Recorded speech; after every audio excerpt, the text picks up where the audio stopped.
Sweater चोर चुड़ैल। बसंतपुर अपने शीतलहरों और ऊनी कपड़ों के लिए आसपास के सभी गांवों में जाना जाता था। जनवरी का महीना, कड़कड़ाके की ठंड के बीच बसंतपुर के लोग ठंड से बचने के उपाय लगातार करते रहते। कोई आग ताप कर तो कोई ऊन के मोटे मोटे कपड़े पहनकर। इसी बीच मोहन अपने परिवार के साथ अपने घर में आग ताप रहा होता है। इस बार तो हर बार से ज्यादा ठंड गिर रही है। बाबा रे, हाथ में महसूस ही नहीं हो रहा। मेरे हाथ तो बर्फ हो गए हैं। तभी रसोई से चंपा वहां आती है। खाना तैयार हो गया है, चलिए सब खा लेते हैं। अरे चंपा, स्वेटर क्यों नहीं पहना तुमने? ठंड लग जाएगी ना तुम्हें।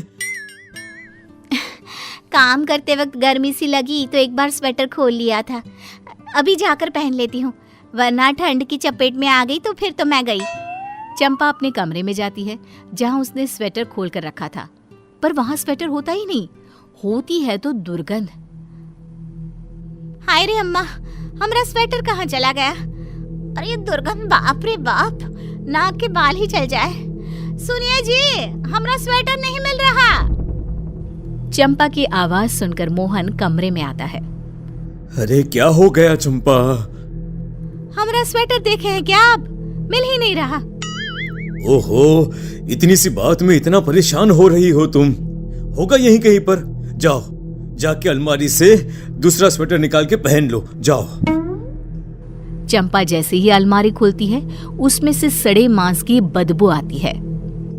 अरे ये क्या भरकर रखा है तूने अलमारी में? इतनी दुर्गंध। चंपा अलमारी में देखती है, पर वहाँ भी कोई स्वेटर नहीं होता। स्वेटर कहाँ गए? किसने कर लिया स्वेटर चोरी? हे भगवान, अब मैं क्या पहनूं? जब तक कुछ मिल नहीं जाता तू रजाई ओढ़कर बैठ। मैं आता हूँ नया स्वेटर लेकर, ठीक है? मोहन अपने दोस्त के घर रात को स्वेटर लेने जाता है। अरे प्रेमदास, जरा बाहर तो आ, तेरी भाभी को स्वेटर चाहिए। अरे भाई, इतनी रात को स्वेटर चाहिए? अच्छा, माल तो है घर पर। रुक, मैं लेकर आता हूँ। मोहन जैसे ही कमरे में जाता है, बदबू से उसकी जान निकलने लग जाती है। वो जैसे तैसे कमरे में जाता है, पर अंदर एक भी स्वेटर नहीं होता। उसकी नजर खिड़की पर पड़ती है, जहाँ एक चुड़ैल स्वेटर को लेकर भाग रही थी। अरे मोहनवा, अरे अंदर आ जाओ भाई। अरे हम तो लुट गए, बर्बाद हो गए। अरे एक चुड़ैल मेरी आंखों के सामने मेरे स्वेटर सब ले गई। अब हम क्या करेंगे भाई? क्या मतलब? चंपा का स्वेटर भी चुड़ैल ले गई थी? हे भगवान! बसंतपुर गांव के लोगों पर चुड़ैल का साया मंडराने लगता है। लोग बहुत डर जाते हैं। सभी के घरों से स्वेटर ऐसे गायब हो रहे थे मानो जादू। अरे काम काज का तो भट्ठा बैठ गया है। स्वेटर बनाओ तो भी चुड़ैल चुरा कर ले जाएगी। अरे 6 दिन से तो मैं नहाया भी नहीं हूँ। अरे भाई, पता चला स्वेटर उतारा और चुड़ैल ने चुरा कर ले गई। मेरा भी यही हाल है भाई। चंपा भी 6 दिन से रजाई लिए घूम रही है। गांव में कोई भी नहाया नहीं है। तुम लोग डरपोक हो, मैं नहीं। ये सब कोई चोर कर रहा है, चुड़ैल नहीं। मैं आज ही गांव के तालाब में कपड़े धोने जा रही हूँ। वहीं स्वेटर खोल के देखूंगी कौन सी चुड़ैल आती है। सबके मना करने के बाद भी रंभा तालाब के किनारे बैठ जाती है और अपना स्वेटर अपनी बगल में रख देती है। अरे देखती हूँ कौन लेता है मेरा स्वेटर। तभी वहाँ चुड़ैल आ जाती है। इस बुढ़िया की इतनी बात कि मुझसे डर ही लग रहा है इसे। चुड़ैल पर विश्वास नहीं है। नहीं है, अभी दिखाती हूँ। ले बुढ़िया में आ गई। जिंदगी के 4 दिन तो बाकी है, वो भी नहीं रह गया। मैं नहीं दूंगी अपना स्वेटर, चाहे कुछ भी हो। रंभा अपनी जिद पर अड़ी रहती है, जिसकी कीमत उसे अपनी जान देकर चुकानी पड़ती है। चुड़ैल रंभा को मारकर स्वेटर ले जाती है और रंभा की लाश को नदी में फेंक देती है। ये बात आग की तरह हो गया ना, यही बाकी था। चोरी के साथ साथ मौत। मैं तो पहले ही कहता था, अरे कोई उपाय निकालो। अब तो पैसे भी खत्म होने लगे हैं। ना तो स्वेटर बना पा रहे हैं, ना तो नहा पा रहे हैं। अरे अब तो कोई रास्ता निकालना ही होगा। गांव के सभी लोग एक योजना बनाते हैं और एक स्वेटर गांव के सबसे पुराने पेड़ के नीचे रख देते हैं और छिपकर चुड़ैल के आने का इंतजार करते हैं। एक और स्वेटर। गांव के बददिमाग लोग।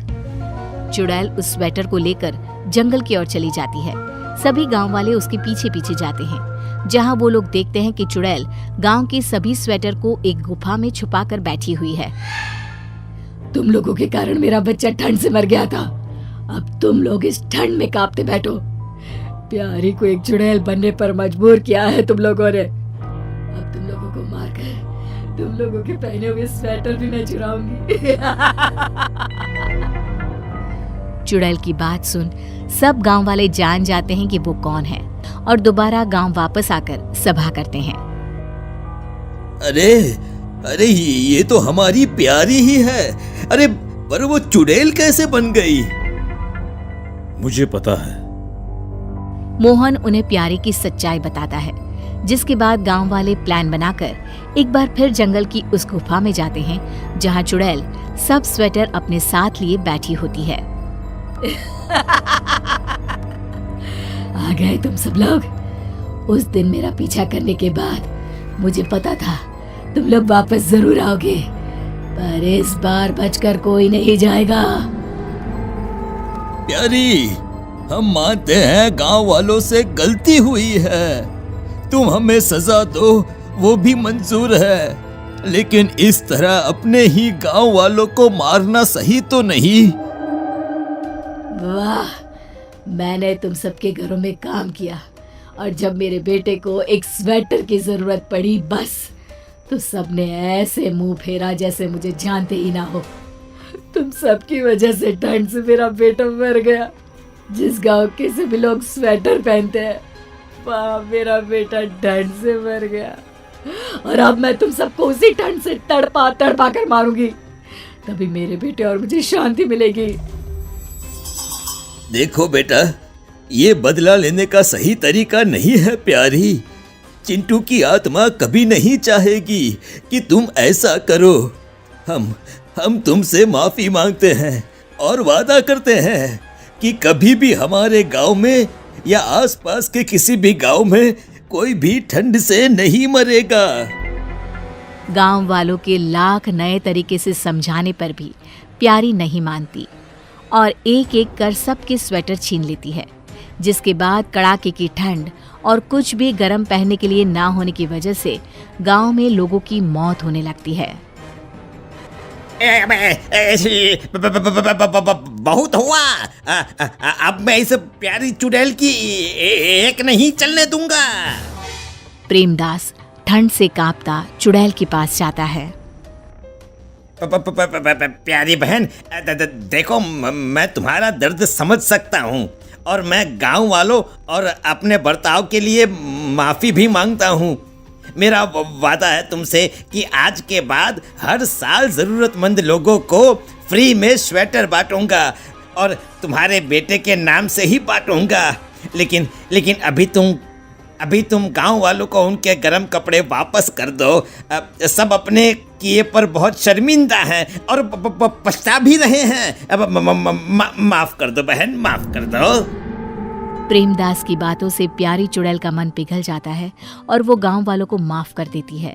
गांव वाले प्यारी और उसके बेटे की आत्मा की शांति पूजा करवाते हैं और अपने वादे के मुताबिक सब काम भी करते हैं।